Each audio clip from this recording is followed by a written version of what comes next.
우리는 계속해서 율법과 복음이라는 내용의 말씀을 나누고 있습니다. 저는 관광 가이드를 하고 싶은 생각이 많았습니다. 특별히 저는 대한민국 수도 서울을 굉장히 사랑해서 서울을 관광하는 다양한 코스들을 가꾸고 있습니다. 알고 있습니다. 사람들에게 늘 그것을 과시하듯 보여주고 이렇게 사람들을 데리고 가서 거기서 재밌는 거 보여주는 게 저의 아주 행복한 일상이었습니다. 제가 하는 테크닉 중에 제일 중요한 테크닉은 뭐냐면 처음부터 명동, 남대문 이런 데를 가지 않는다는 것입니다. 처음에 반드시 가는 곳이 있는데 그것은 북악스카이웨이에 위치한 팔각정입니다. 팔각정에 올라가서 서울을 전체적으로 딱 조망하고 그렇게 조망한 서울을 이렇게 걸어서 내려오든지 아니면 차로 내려와서 이렇게 관광하면 많은 사람들이 서울의 아름다움 또 서울의 이 중심부가 갖는 역사적 의미들을 깊이 알게 됩니다. 저는 그러한 의미에서 말씀도 똑같다고 생각합니다. 말씀을 우리가 읽을 때 단순히 한 구절에 집착하거나 말씀 이 부분에 우리의 마음을 두게 될 경우에는 때때로 그 말씀이 무슨 뜻인지를 전혀 이해할 수 없을 때가 아주 많습니다. 특별히 그것 중에 가장 우리의 마음을 어렵게 하는 것은 무엇입니까? 바로 율법의 말씀입니다. 율법은 마치 우리를 옥죄고 우리의 삶에 뭔가 간섭하려고 하는 옹졸한 하나님의 그림을 그려주고 있습니다. 그러기에 우리는 율법의 말씀을 제껴놓고 요한복음의 말씀으로 달려갑니다. 율법의 말씀을 제껴놓고 고린도전서 13장으로 달려갑니다. 사랑은 오래 참고 역시 이것이 바로 기독교야. 이럴 때가 많이 있다는 것입니다. 그러나 이 율법은 하나님의 어떠하심을 보여주는 굉장히 중요한 말씀입니다. 특별히 하나님께서는 출애굽한 이스라엘 백성들에게 그들이 자유를 얻고 이제 그들이 새롭게 세워질 나라 속에 살아가게 될 때에 그들에게 율법을 주셨습니다. 그 율법을 우리가 제대로 잘 이해하는 가장 중요한 비결은 율법의 북악스카이웨이에 오르는 것입니다. 율법을 좀 멀리서 큰 그림 속에서 바라보게 된다는 것입니다. 그제서야 비로소 우리가 하나님이 왜 이래서 이것을 하지 말라고 그랬구나, 왜 이러한 일을 했을 때 하나님께서 이렇게 엄하게 다스렸구나 하는 것을 알게 된다는 것이지 않습니까? 저에게는 누나가 있습니다. 이번 설교가 이제 영상으로 나가는데 저희 누나가 보고 있다면 상당한 상처와 아픔을 겪게 될 것 같습니다. 저희 누나는 본인도 인정하겠지만 상당한 날라리였습니다. 굉장한 날라리였습니다. 아주 대단했습니다. 근데 저희 누나가 날라리기 때문에 저희 어머니랑 관계가 상당히 안 좋았습니다. 저희 누나에게 있어서 우리 어머니는 율법적 어머니셨습니다. 저희 어머니는 모든 것을 규제하시고 의상에서부터 삶의 모든 패턴까지 규제하시는 율법적 어머니셨습니다. 그랬는데 저희 누나가 딱 저희 어머니와의 모든 관계가 완벽하게 좋아진 순간이 있더라고요. 언제였을까요? 아기를 낳았을 때입니다. 본인이 엄마가 되었을 때. 본인이 엄마가 되었을 때 율법적인 우리 어머니보다 더 율법적인 자기 자신을 발견합니다. 이건 절대 먹었어요. 얼마나 완고하게 율법적이냐면 제가 이제 아기를 차에 태워서 이렇게 이동시킬 때마다 이 카시트가 있습니다. 이 카시트와 관련된 각종 동영상과 카시트와 관련된 논문들을 제게 보여주면 아이를 할 때는 반드시 카시트를 해가지고, 근데 애는 카시트를 좋아합니까 싫어합니까?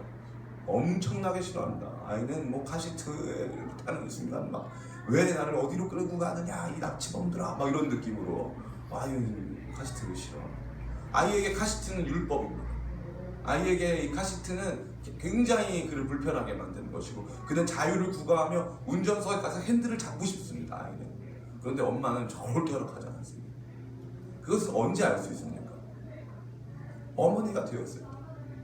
그 아이가 갖는 책임보다 더 큰 책임을 갖는 존재가 되었을 때야 비로소 우리는 그 엄마의 마음을 이해할 수 있다는 것입니다. 하나님도 마찬가지입니다. 여러분이 지금 하나님의 관점으로 율법을 보시기를 간절히 바랍니다. 율법을 우리의 관점으로 보는 수준이 아니라 하나님의 관점으로 율법을 보기 시작할 때 그때서야 비로소 하나님께서 어떠한 분이시구나, 왜 이건 규제하셨구나, 왜 이건 못하게 하셨구나 하는 것을 깊이 알 수 있게 되는 것입니다. 율법에는 목적이 있다 했습니다. 율법의 목적은 세 가지입니다.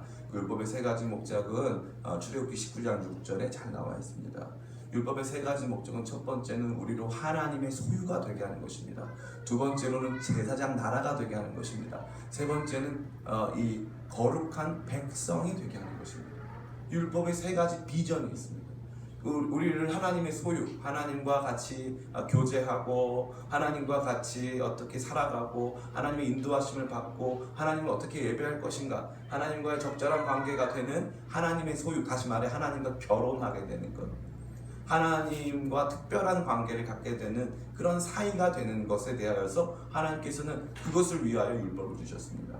두 번째로 하나님은 우리로 하여금 제사장 나라가 되게끔 하시려고 율법을 주셨습니다. 여러분은 혼자가 아닙니다. 우리는 기독교인들은 혼자가 아닙니다. 우리는 큰 예수 그리스도의 큰 몸의 일부입니다.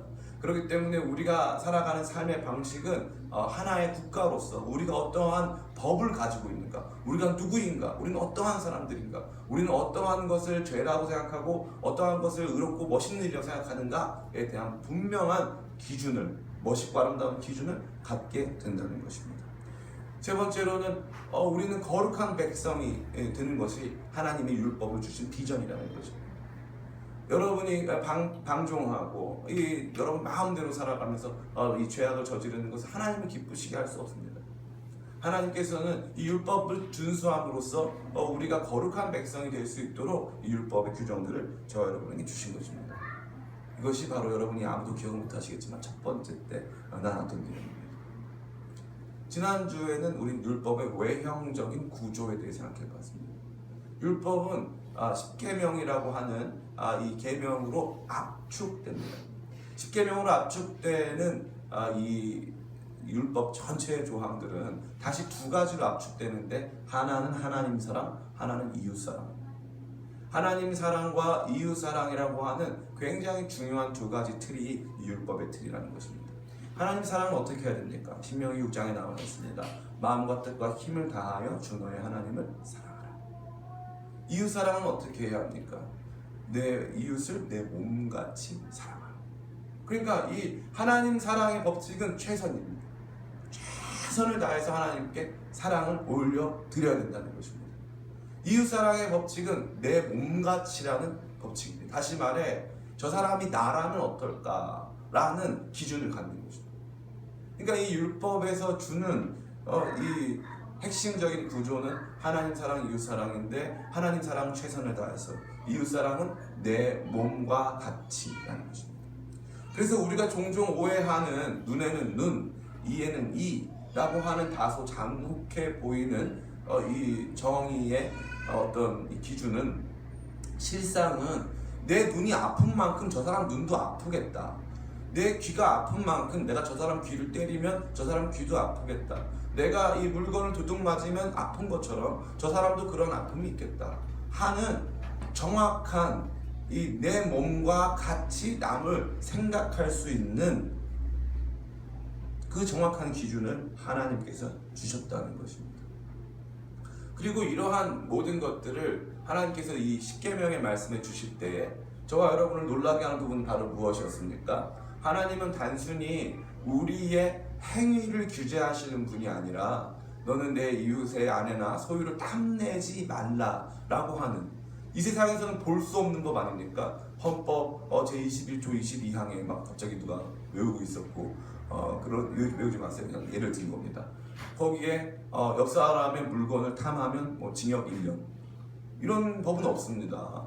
우리의 마음의 동기를 이 마음의 동기는 나중에 이제 재판정에 올라가면 그 동기가 어떠했는가에 대한 평가는 같습니다. 그래서 동기가 더 악하면 악할수록 이 벌의 이 강도가 강해지는 것이죠. 그런데 동기를 품은 것만으로 죄라고 간주하는 법은 전 세계 어디에도 없습니다. 그런데 하나님은 이 십계명 속에서 무엇을 보여주십니까? 이 율법이 우리의 행위를 규제하는 법이 아니라 우리의 마음을 규제하고 있다는 것을 보여주십니다. 그러므로 이 율법 앞에서 자유로울 수 있는 사람은 그 누구도 없습니다. 더욱이 이 율법은 그 구조적 특성 속에서 하나님 사랑이 우선적으로 등장하고 그 이후에 이웃 사랑이 등장합니다. 그것을 통해서 뭘 볼 수 있습니까? 우리 이 하나님 사랑이 우리의 삶의 중심이라는 것입니다. 이웃 사랑은 내가 사랑하는 하나님이 내 이웃을 사랑하라고 말씀하시니까 사랑하십니다. 이게 잘 이해가 안 되는 분들이 많이 있습니다. 제가 아주 별로 안 좋아하는 부류의 사람들이 있습니다. 그들은 저는 어린이들이 너무 좋아요. 저는 청소년들이 너무 좋아요. 저는 그래서 이 사역을 하겠습니다. 저는 어린이들이 너무 좋아서 이 사역을 하겠습니다. 하나님께서 저를 이 나라를 너무 사랑하게 하셨습니다. 우리 사모님이 중국 칭다오에 다녀오셨습니다. 중국 칭다오에 관광을 다녀오시고 칭다오가 너무 지저분하고 너무 그 사람들이 야만적이고 불친절했기 때문에 중국을 위해서는 중복도 나오지 않는다 이런 말씀을 하신 적이 있어요. 굉장히 충격을 받아요. 제가 굉장히 충격을 받았습니다. 얼마나 불친절했길래 그 민족을 향해서는 중복도 나오지 않는다고 말씀하실 수 있을까? 이런 생각이 제가 거의 요나와 같은 말. 니느웨 백성들 향해서는 주님 내가 도저히 용서할 수 없습니다. 이런 그런 마음 상처를 가지고 돌아오셨습니다. 그래서 우리는 계속해서 어떤 생각이 있냐면 내가 해당 그 세대나 그 해당 민족, 그 해당 국가, 어떤 해당 특정한 이 문화를 향유하는 그 집단에 대해 어떤 내가 공감대가 형성이 되면 거기에 내가 사역자라는 의식이 있습니다. 물론 좋을 수 있습니다. 근데 때로는 그것이 정말 하나님께서 원하시는 일이 아니라 우리 자신이 우리 자신에게 말을 하고 있을 때가 아주 많습니다. 내가 그 어린이를 좋아하니까 어린이 사역을 할 거야. 청소년을 좋아하니까 청소년 사역을 할 거야. 그러면 안 되고 사랑할 수 없는 어린이, 사랑할 수 없는 청소년들을 하나님이 사랑하시니까 하나님이 그 아이들을 사랑하신다니까 내가 그 아이들을 사랑해야 되겠다. 사랑할 수 없는 민족을 우리 하나님이 사랑하신다니까 내가 사랑해야겠다. 그러니까 이 십계명이 보여주는 것은 하나님에 대한 사랑, 하나님과의 그 관계의 깊이에서 찾아오는 하나님의 진정성 있는 마음이 우리에게 전해져서 이웃을 사랑하게 된다는 것입니다. 이웃이 예뻐서, 이웃이 사랑받을 자격이 있어서 사랑하는 것은 이방인들이 하는 것입니다. 하나님께서는 특별히 이 이웃과 관계된 특정한 율법들 속에서는 꼭 뭐라고 말씀하시냐면 나는 여호와니라 이렇게 말씀합니다. 내가 여호와야. 나는 너를 구원한 여호와야. 내가 하는 말이야. 너 쟤를 사랑해야 돼. 내가 너한테 하는 말이다. 하나님 쟤는 사랑받을 자격이 없는데요. 쟤는 지난번에 제 돈 5만 원을 빌려가서 갚지 않았습니다. 그 5만 원 탕감해줘. 주님 어떻게 그러실 수 있어요? 5만 원 얼마나 큰 돈입니까? 주님. 지금 최저임금이 얼마인 줄 아십니까? 5만 원은 자그마치 거의 막 한 9시간을 일해야 벌습니다. 탕감해주라. 주님께서 우리에게 주시는 마음의 감동 속에서 우리가 타인을 사랑하고 타인을 받아들이는 것이 이 십계명 안에 있는 이 구조의 핵심입니다. 다시 말해 하나님 사랑이 이웃 사랑에 우선하고 있다는 거죠. 또한 동시에 이 하나님에 대한 율법이 앞에 등장함으로써 우리는 율법 전체의 규정이 하나님과 우리와의 관계 속에서 이루어지고 있다는 것을 보게 됩니다. 그 말은 무엇입니까? 우리가 이 죄를 지면 옆에 있는 친구의 옆구리를 막 찔러가지고 옆구리에 상처를 남겼어요. 그래가지고 이제 이런 상해를 남기는 그런 죄를 저지르면 이 상해를 받은 옆 친구한테만 죄를 저지른 게 아니라 우리에게 율법의 말씀을 주신 하나님께 죄를 저질렀다.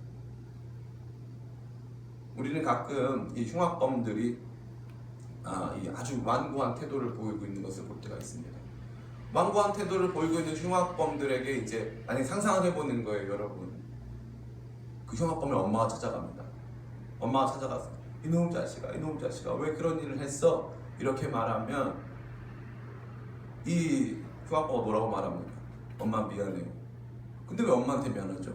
저는 그게 늘 신기했습니다. 이 사람이 죽이거나 이 상해를 입히거나 이 손해를 끼친 사람은 타인입니다.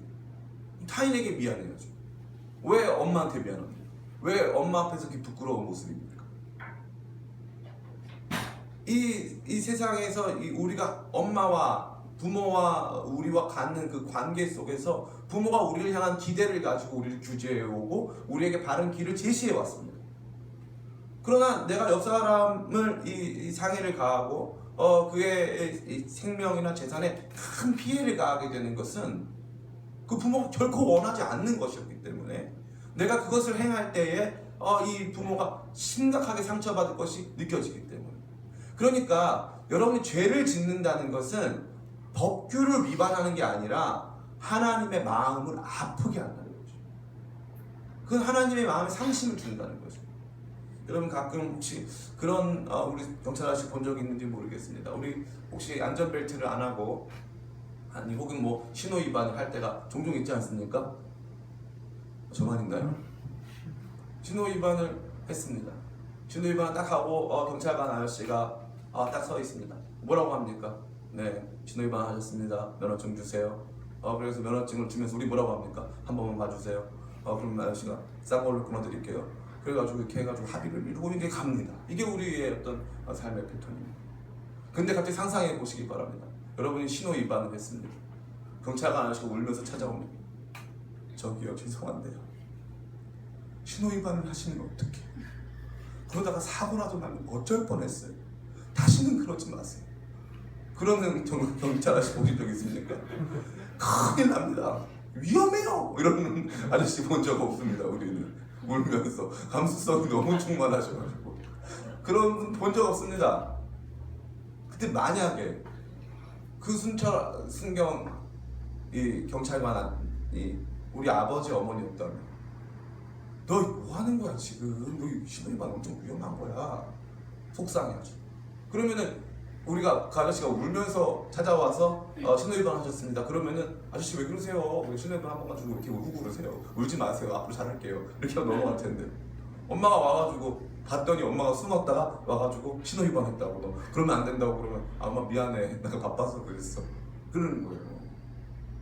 이 하나님의 법이라는 게 그런 거예요. 이 하나님과의 거룩한 인격적 관계를 무시하는 순간 이게 율법주의가 되는 거예요.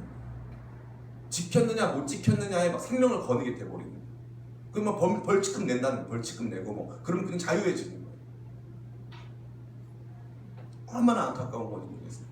율법의 큰 구조는 저와 여러분의 이런 것들을 아주 파생적으로 보여주고 있습니다. 하나님 우선 하나님과의 관계 속에서 파생되어지는 이웃과의 관계 그런 것들을 저와 여러분에게 명확하게 보여주고 있다는 것입니다. 오늘은 이 율법의 구조 가운데 세 번째입니다. 그것은 율법이 어떠한 권위를 갖느냐 하는 것입니다. 누구를 통해서 수여되고 어떠한 권위를 갖느냐 하는 것입니다. 오늘 저와 여러분이 읽은 이 말씀은 바로 하나님께서 하신 말씀입니다. 내 하나님 여호와께서 너의 종 내 형제 중에 너희 중 내 형제 중에서 나와 같은 선지자 하나를 너를 위하여 일으키시리니 너희는 그를 들을지니라. 이것이 곧 내가 총회의 날에 호렙산에서 너의 하나님 여호와께 구한 것이다. 곧 내가 말하기를 나로 다시는 나의 하나님 여호와의 음성을 듣지 않게 하시고 다시는 큰 불을 보지 않게 하소서. 두렵건대 내가 죽을까 하나이다. 아멘. 이 장면이 어딨냐 하면 한번 찾아볼까요? 출애굽기 20장 말씀입니다. 출애굽기 20장 말씀.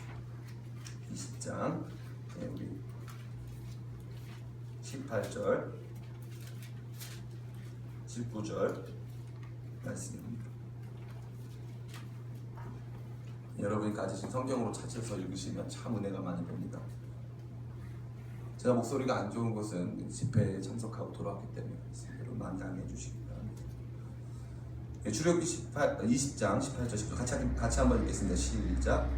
백성이 의뢰와 번개와 나팔 소리와 산의 연기를 본지라. 그들이 볼 때에 따르며 멀리 서서 모세에게 이르되 당신이 우리에게 말씀하소서 우리가 들으리이다. 하나님이 우리에게 말씀하시지 말라 하소서 우리가 죽을까 하나이다. 아멘. 십계명이 선포될 때 하나님께서는 그냥 선포하신 것이 아닙니다. 하나님께서 여러분들 나오는 이렇게 천상에 막 이런 거 나오면서 하나님께서 제 의견 너는 나 외에 다른 신을 내게 두지 말지어다 이렇게 하신 것이 아닙니다. 하나님께서는 굉장히 무서운 이걸 신현연이라고 하거든요. 신현연 대어판이 테오파니라고 하는 이 신현현의 현상들을 보여주십니다. 막 번개가 치고 막 지진이 일어나고 막 불이 막 일어나는 것 같은 무시무시한 상황 속에서 하나님께서 어미하신 모습으로 이 십계명을 선포하십니다. 백성들이 너무 무서웠습니다. 하나님의 음성을 듣는 것은 너무 무서운 일입니다. 예전에 이 인도 북부 지역에서 신학생들이 이렇게 어떤 신학생이 매번 기도를 했어요. 매번 기도를 혼자서 기도하는 내용이 하나님 음성 듣기를 원합니다. 하나님 음성 듣기를, 이 기도 제목이 참 순수하고 아름다운 기도 제목이죠. 근데 이제 하나님의 음성을 어떻게 듣기를 원했냐면 하나님께서 친히 말씀하시는 음성을 듣기를 하나님의 목소리를 듣기를 원합니다라고 기도를 계속했어요. 그러니까 친구들이 너무 그 기도를 많이 하는 그 친구가 불쌍했던 거예요. 너무 하나님 목소리를 듣고 싶어 하니까 하나님께 테너인지 바리톤인지 베이스인지 하나님의 목소리를 너무 듣고 싶어 하니까 이 친구들이 커튼 뒤에 숨어 있다가 이 친구가 주님의 목소리를 듣기를 원합니다 하니까 요하나 한 거예요. 어떻게 된 줄 아세요? 이 신학생이 미쳤어요. 정신이 미쳤어요. 이게 하나님의 음성을 직접 듣는 걸 여러분 너무 좋아하지 마시기 바랍니다. 이 하나님의 음성은 그냥 이렇게 들려오는 게 아니에요. 이 하나님의 음성이라는 거는 제일 중요한 게 이 바로 성경 말씀으로부터 들려오는 거예요. 성경 말씀이 없이는 하나님의 음성을 제대로 바르게 알거나 이해하거나 들을 수가 없어요. 그래서 이 이스라엘 백성들도 마찬가지였어요. 하나님의 말씀이 음성이 너무 두렵고 어미하니까 이 죄 많은 인간들이 바라보기에는 하나님 너무 거룩하신 분이니까 하나님의 음성을 직접 들려주지 말아주세요 소리를 질렀어요. 그래서 이 하나님께서 뭐라고 모세에게 내가 말을 해주겠다 해가지고 얘기해 주시는 거예요. 이걸 뭐라고 하냐면 율법 수여의 중보자라. 중보자. 반드시 중보자가 존재하는 거예요. 이 중보자가 없이는 하나님의 말씀과 계시를 제대로 이해할 수가 없어요. 이래서 뭐가 많이 생긴? 이단이 많이 생긴. 내가 바로 그 중보자다. 내가 바로 이제는 새로운 율법을 너에게 줄 사람이다. 그래서 제가 오늘 이 말씀 여러분에게 드리는 것입니다. 아무리 탁월한 목사님도 아무리 탁월한 선지자도 기도를 아무리 많이 한다 할지라도 하나님의 구체적인 뜻을 제가 감히 말씀드린 건데 100% 확실히 알 수 없습니다. 100% 확실히 알 수 없습니다. 성경에 나오면 제가 좀 이따 설명해 드리겠습니다. 절대 100% 확실히 알 수 없습니다. 여러분 자신이 아무리 영적으로 정결한 상태라 할지라도 하나님의 뜻을 여러분이 결코 100% 알 수 없습니다. 하나님께서는 그분의 분명하신 뜻을 중보자를 통해서 제시하십니다. 우리는 이 중보라는 단어를 좋아합니다. 중보는 마치 이 가운데서 이 다리 역할을 하면서 이렇게 보완하여 작용하는 것처럼 여겨질 때가 많습니다. 또 친구를 위해서 중보기도 하기도 합니다. 그러나 엄밀한 의미에서 제가 예전에 속했던 우리 합동치교단은 중보기도라는 표현을 쓰지 않습니다. 엄밀한 의미에서. 왜 그러냐면은 이게 왜 중요하냐면 하나님 계시의 말씀은 구약 성경 시대는 모세로부터 주어진 모세가 그 매개가 되는 율법을 통해 신약 성경 말씀은 예수님만을 통해 제시되기 때문에 그렇습니다. 지금 저와 여러분이 읽는 것대로 죄인된 인간들은 하나님의 음성을 직접적으로 듣는 것을 너무 두려워했습니다. 그래서 이 모세가 그 중간에 중보자가 되었습니다. 우리 생각에는 모세가 얼마나 대단하길래 왜 모세가 중보자인가 생각할 수 있습니다. 여러분이 생각하는 것과 똑같이 모세의 권위가 심각하게 위협받은 적이 있습니다. 민수기 12장 같이 한번 읽어볼까요? 민수기 12장. 이 민수기는 가끔 성경에서 유일하게 여자가 기록했다고 알려진 책이지만 농담이죠. 민수기. 민수기 12장 1절부터 같이 보겠습니다. 민수기 12장 1절부터입니다. 제가 읽어드리겠습니다. 모세가 구스 여자를 취하였더니 그 구스 여자를 취하였으므로 미디암과 아론이 모세를 비방하니라. 그들이 이르되 여호와께서 모세와만 말씀하셨느냐 우리와도 말씀하지 않으셨느냐 하매 여호와께서 이 말을 들으셨더라. 여러분 잘 보세요. 아니 모세랑만 하나님께서 말씀하시냐? 절대 안 그렇다. 하나님께서는 우리랑도 얘기했다. 이게 누구의 생각입니까? 미리암의 생각입니다. 미리암과 아론. 이 아론이 더 오빠인데 이 미리암이 먼저 등장하는 걸로 봐서 이 분명히 이 모세에 대하여서 강한 비방을 한 사람이 미리암이라는 것을. 그리고 뒤에 보면은 그것에 대한 징계로 이 문둥병이 걸리지 않습니까? 나병이 걸리지 않습니까? 그게 이제 미리암한테 옵니다. 아론은 안 걸립니다. 아론은 중간에서 그 경고를 당할 뿐 아론은 너무 무서워합니다. 아론은 겁쟁이. 네, 그렇습니다. 그래서 이 미리암이 비방하는데 비방의 내용이 뭐냐면 하나님께서 우리와도 말씀했다는 거예요. 나도 하나님 음성 들었다. 왜 너한테만 그게 있다고 판단하느냐? 이게 그들의 제기하는 문제 제기입니다. 3절 이 사람 모세는 온유함이 지면의 모든 사람보다 승하더라. 이 표현을 늘 우리는 모세의 성품과 연관 지을 수 있는데 이 표현이 왜 등장합니까? 사실 미리암과 아론의 증언이 얼토당토하지 않기 때문에 그렇습니다. 말도 안 되는 말을 하지만 모세가 가만히 있다 이거죠.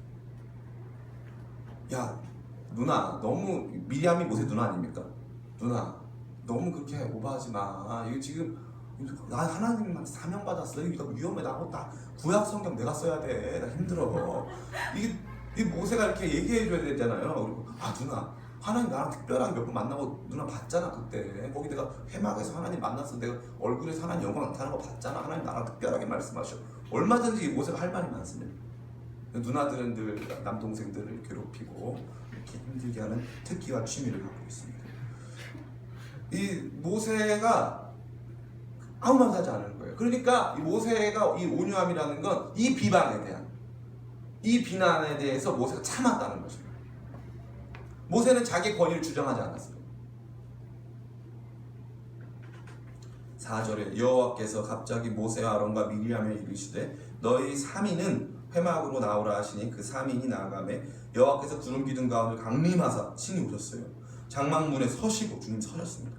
아론과 미리암을 부르시는지라 그 두 사람이 나아가매 이르시되 내 말을 들으라. 너희 중에 선지자가 있으면 나 여호와가 이상으로 그들에게 알리기도 하고 꿈으로 그와 말하기도 하거니와 내 종 모세와는 그렇지 아니하니 그는 나의 온 집에 충성됨이라. 그와는 내가 대면하여 명백히 말하고 은밀한 말로 아니하며 그는 또 여호와의 형상을 보겠거늘 너희가 어찌하여 내 종 모세 비방하기로 두려워 아니하느냐. 이게 뭡니까? 이게 모세 별명이 있어요. 모세는 선지자가 아니라 슈퍼 선지자. 모든 선지자의 선지자. 모든 선지자의 선지자. 그래서 모세와는 하나님이 대면하여 보고 명백히 말하는 거예요. 꿈과 이상, 환상, 어떤 징조로 보는 게 아니고 모세는 하나님의 말씀을 대언하는 거예요. 하나님 말씀을 대언하는 거예요. 그러니까 미리암이 모세가 인격적인 결함이 있었다 할지라도 미리암이 감히 가서 거기한테 모세한테 가서 너만 하나님 말씀 들었냐고 할 수가 없는 존재가 모세라는 거예요. 율법은 이 모세의 권위로부터 시작됩니다. 하나님은 이 모세의 권위를 굉장히 중요하게 생각하십니다. 그렇기 때문에 하나님은 모세를 굉장히 보호하세요. 굉장히 보호하세요. 모세가 보호되는 것만큼 하나님께서는 이 율법의 권위가 있다고 생각하십니다. 그래서 이 율법의 말씀은 굉장히 권위가 있고 특별히 이것은 모세가 갖는 권위와 비례합니다. 그래서 저와 여러분이 오늘 읽은 대로 신명기 18장 말씀이 등장하는 것입니다. 너희가 가게 될 그 땅에는 누가 있었습니까? 가나안 땅에는 이 점쟁이들이 있었어요. 가나안 땅에는 우리가 관상을 보고 가나안 땅에는 이 풍수지리, 그리고 저는 관상이나 풍수지리가 어떤 면에서는 일면 과학적인 경험들을 토대로 또 사람들의 어떤 인문학적인 내용들을 토대로 형성된 지식의 일부라고 생각합니다. 그럼에도 불구하고 그것으로 우리의 운명을 결정짓거나 어떠한 우리의 미래를 점치는 것은 하나님께서 기뻐하는 일이 결코 아닙니다. 이 점쟁이를 찾아가는 것은 결코 기뻐하시는 일이 아닙니다. 특별히 이 점쟁이들 중에 어떤 점쟁이, 크리스찬 점쟁이들이 많습니다. 크리스찬 점쟁이. 어떤 점쟁이들입니까? 내가 자매님 기도해봤는데 저 형제랑 결혼하지 마. 자매님 내가 기도해봤는데 자매님 주님께 너무 주님께 많은 걸 드리지 않았네. 이거는 이거는 크리스찬 점쟁이죠. 이런 사람들과는 교제하지 마시기 바랍니다. 이러한 말씀 듣지 마시기 바랍니다. 하나님께서는 분명히 말씀하십니다. 내가 이 한 선지자를 너희 중에서 일으키리라. 구약성경 시대 때는 그 슈퍼 선지자가 바로 모세였습니다. 구약성경 모세 이후의 모든 선지자들은 모세의 말씀을 토대로 이스라엘을 진단합니다. 그래서 이 선지적인 행위, 이 예언적 행위는 모두 이 모세의 권위 혹은 모세가 우리에게 준 구약성경 이 토라의 말씀을 기초하고 있습니다. 그런데 이제 신약성경에는 굉장히 재미난 일이 벌어집니다. 누가복음 9장 아마 3절 같은데요. 누가복음 9장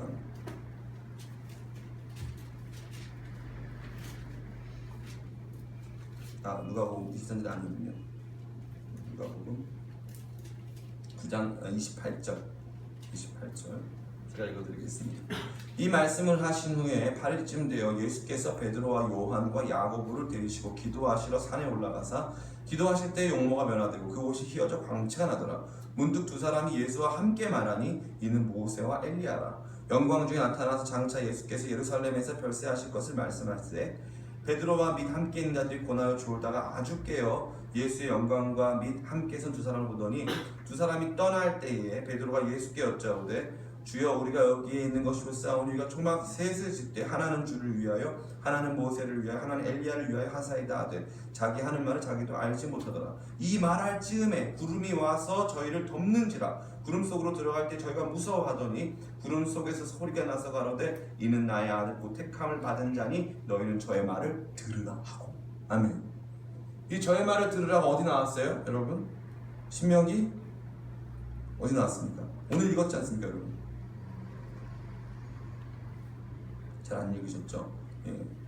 15절, 18장 15절 같이 한번 읽어볼까요? 신명기 18장 15절 신명기 18장 15절 시작.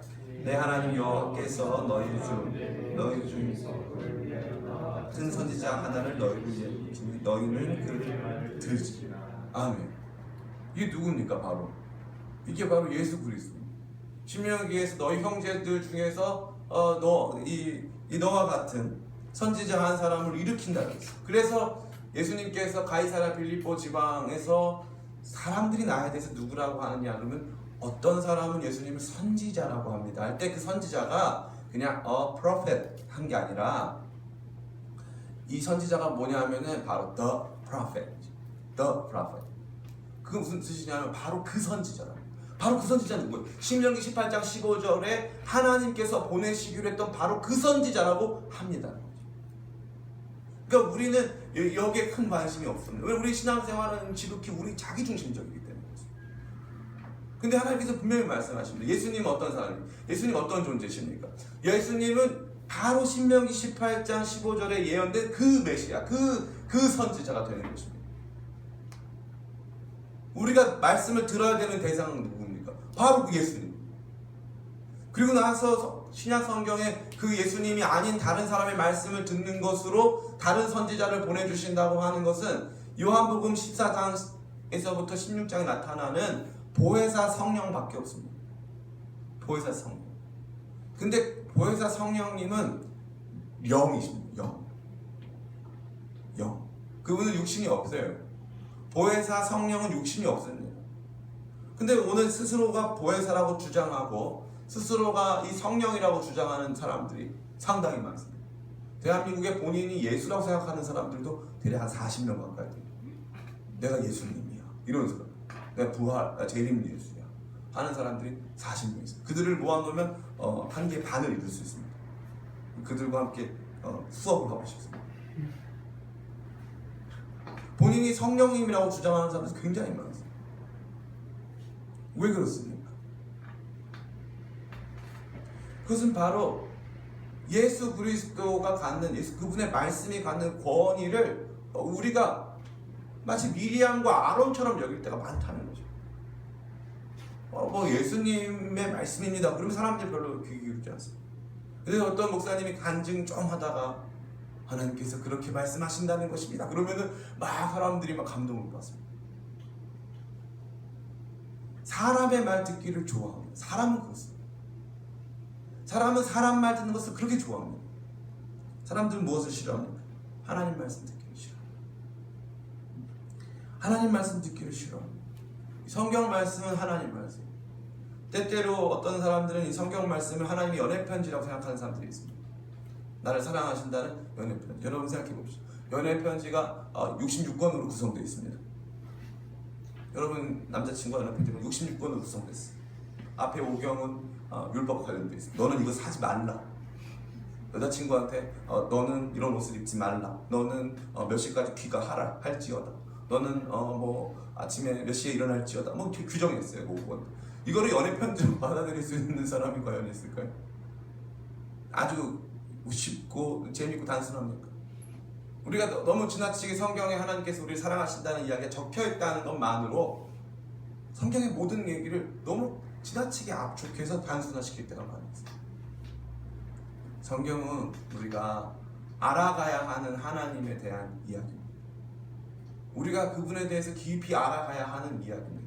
그러기에 이 성경 말씀, 다시 말해 구약 성경 말씀과 이 신약 성경 말씀을 여러분들이 이해하려고 하는 노력이 매우 중요합니다. 저는 이 지적으로 신앙생활을 해야 한다는 그러한 종류의 사람은 결코 아닙니다. 저는 할머니들도 하나님을 만나고 하나님 말씀 듣고 변화될 수 있다고 확신합니다. 그러나 성경은 분명히 하나님 사랑에 대해서 이렇게 규정하고 있습니다. 내 하나님 여호와를 마음과 뜻과 힘을 다해 사랑하라. 그 마음은 단순한 여러분의 감성을 의미하는 것이 아닙니다. 특별히 이 헬라어에서는 이 마음은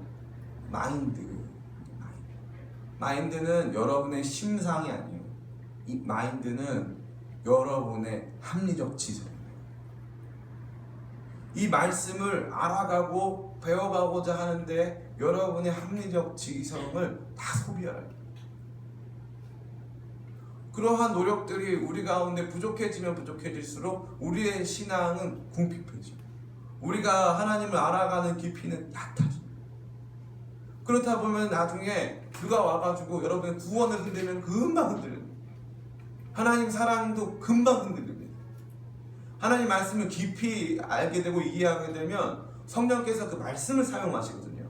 그 말씀을 사용해서 저와 여러분을 붙드시는데 그 말씀을 사용해서 붙드실 때 그것이 얼마나 견고하고 튼튼한지 말로 할 수 없습니다. 말로 할 수 없습니다. 때로는 사랑도 변합니다. 뭐 가끔 그런 사람들 많이 있습니다. 사랑이 어떻게 변합니까? 변합니다. 많이 변합니다. 다 변해요. 사랑은 변합니다. 때때로 여러분의 입술로 한 약속들도 다 무색해집니다. 그 사람들은 입술로 한 약속이 무색해지기 때문에 어떻게 합니까? 입술로 한 약속을 무색해지지 않도록 도장을 찍고 그 글을 쓰고 거기다가 이제 막 증인을 세우고 막 대동합니다. 나중에 우리의 감정이 다 없어지고 우리의 약속도 다 무색해지고 아무것도 남지 않았을 때 뭐가 남습니까? 우리가 봤을 땐 건조해 보이고 아무런 능력 없어 보이는 그 종이 한 장이 남습니다. 그 종이 한 장을 이제 변호사들이 해석해 줍니다. 해석해서 판단을 내려줍니다. 그러면 그 판단은요 구체적으로 돈을 움직이거나 한 사람을 감옥에 보내거나 합니다. 이 해석은 굉장히 중요한 문제입니다. 하나님 말씀도 동일합니다. 하나님 말씀에 대한 바른 해석, 하나님 말씀에 대한 바른 이해가 없이는 우리의 감정은 금방 사라지고 없어집니다. 그러나 정확한 하나님의 말씀이 우리 가운데 정확하게 해석되어지고 이해되어지고 납득되어지기 시작하면 그 말씀은 그 어떤 것보다 구체적으로 우리의 삶에 역사하고 우리를 변화시킨다는 것입니다.